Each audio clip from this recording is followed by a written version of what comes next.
ဒီ printer လေးကိုနှစ်မှာ printer raw PD လေးနဲ့လေပေါင်ချထုတ်မယ်ဆိုရင်raw PD ထဲဝင်မယ်ဒီမှာ menu ထဲမှာ setting app printer bluetooth select the mpt2 ကိုရွေးမယ် connect ပြီးတော့ test print နေတယ်အဲကြရင် test print တွေမှာ printer နဲ့စာသားလေးတစ်ခုထွက်သွားမယ်ပြီးသွားရင် app printer လေးကိုနှိပ်မယ်ပြီးရင်ပီတန်လေးပေါ့ပီတန်လေးရဲ့ဒီ38လေးပီနာမှာအပေါင်းလို့မြောက်စာလေးရှိတယ်ဥထိုးချင်တဲ့ဆိုင်နှစ်လက်မှာသုံးလက်မှာနှစ်လက်မှာကိုလုပ်လိုက်မယ်ပြီးရင်ဒီမှာ test ဆိုတာလေးရှိတယ်ဒါလေးတစ်ချက်နေတယ်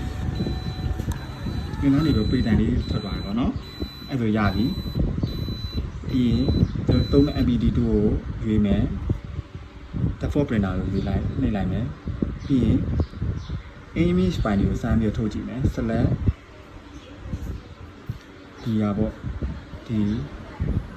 ဒါလေးကိုထုတ်ကြည့်လိုက်မယ်ပြီးရင် data ရင်းမှာ back contract ပြီးရင်